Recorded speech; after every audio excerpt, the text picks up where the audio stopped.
नुकसानीचा पंचनामा झालेल्या लाभार्थी शेतकऱ्यांची यादी तात्काळ प्रदर्शित करून भरपाईची रक्कम तात्काळ शेतकऱ्यांच्या खात्यात जमा करण्याबाबत काँग्रेसचे निवेदन।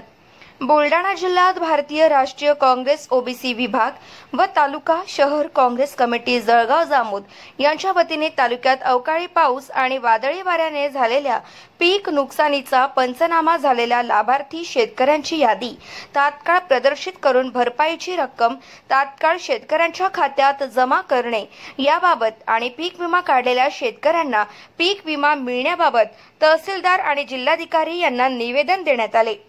जळगाव जामोद तालुक्यामध्ये 2023-24 मध्ये झालेल्या वादळी वाऱ्यासह अवकाळी पावसामुळे तालुक्यातील रब्बी शेत पिकांचे अतोनात नुकसान झाले आहे।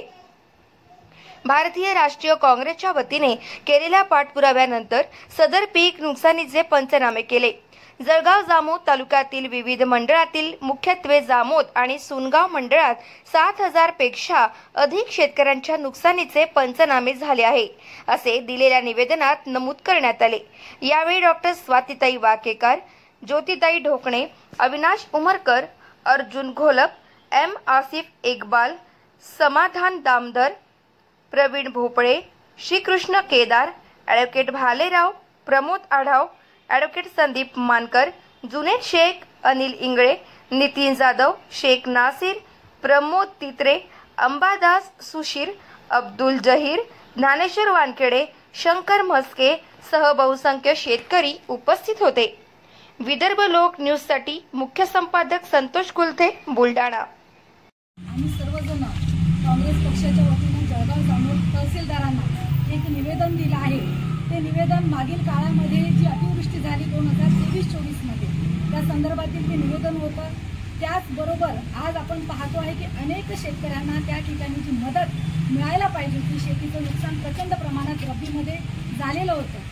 त्याचे आजही पंचनामे होऊन बरेचसे शेतकरी जे आहेत त्याचा आपण जर विचार केला तर 7000 पेक्षा जास्त शेतकरी हे जामोद मंडळातील आहेत, पण पंचनामे होऊन सुद्धा या शेतकऱ्यांना आजपर्यंत कुठली मदत मिळाली नाही।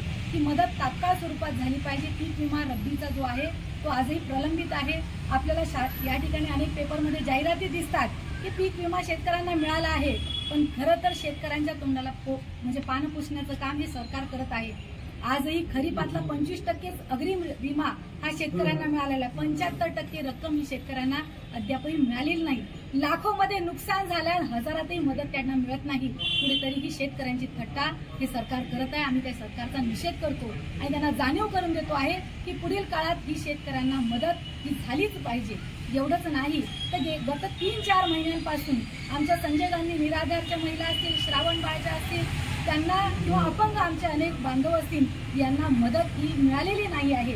तर त्यांचंही आम्ही या ठिकाणी तहसीलदारांना बोलणं झालं तर त्यांनी सांगितलं की येत्या 8 ते 10 दिवसामध्ये आम्ही तात्काळ पद्धतीनं या सर्वांचं चर्चा करून त्यांचा निधी जो आहे तो जमा करण्याचं काम करू।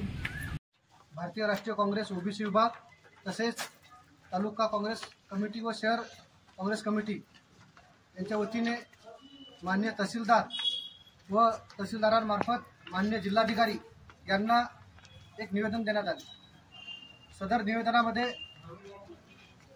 रब्बी 2023 त्या पिकाचे अवकाळी पावसामुळे जे नुकसान झाले त्या नुकसानग्रस्त शेतकऱ्यांचे पंचनामे होऊन आज अनेक महिने उलटले, परंतु त्यांना कुठल्याही प्रकारची मदत मिळाली नाही आहे। त्या अवकाळी पावसामध्ये मुख्यत्वे जामोद, सुनगाव व पिंपळगाव या 3 मंडळातील गावांचा समावेश आहे। तर भारतीय राष्ट्रीय काँग्रेसकडून आज तहसीलदारांना निवेदन देऊन 10 दिवसाचा वेळ देण्यात आला आहे की 10 दिवसाच्या आत सदर पंचनामा केलेल्या शेतकऱ्यांची यादी जाहीर करून त्या शेतकऱ्यांच्या खात्यात पैसे पडायला हवेत। तसेच या अवकाळीमुळे जे नुकसान झाले त्या नुकसानग्रस्त शेतकऱ्यांना ज्या शेतकऱ्यांनी पीक विमा काढला असेल त्यांच्या खात्यात पीक विम्याचे पैसे जमा व्हायला हवे। तसेच ज्या शेतकऱ्यांच्या खरीपचा पहिला हप्ता आलेला आहे त्या शेतकऱ्यांना उर्वरित 75% रक्कम तात्काळ खात्यात जमा व्हावी अशा मागण्यांच्या संदर्भात निवेदन देण्यात आले। आणि जर 10 दिवसाच्या आत रब्बीच्या शेतकऱ्यांची यादी जाहीर झाली नाही तर इथे धरणे, उपोषण तसेच इतर लोकशाही पद्धतीने आंदोलन करण्यात येईल असा इशारा भारतीय राष्ट्रीय काँग्रेसकडून देण्यात आला आहे।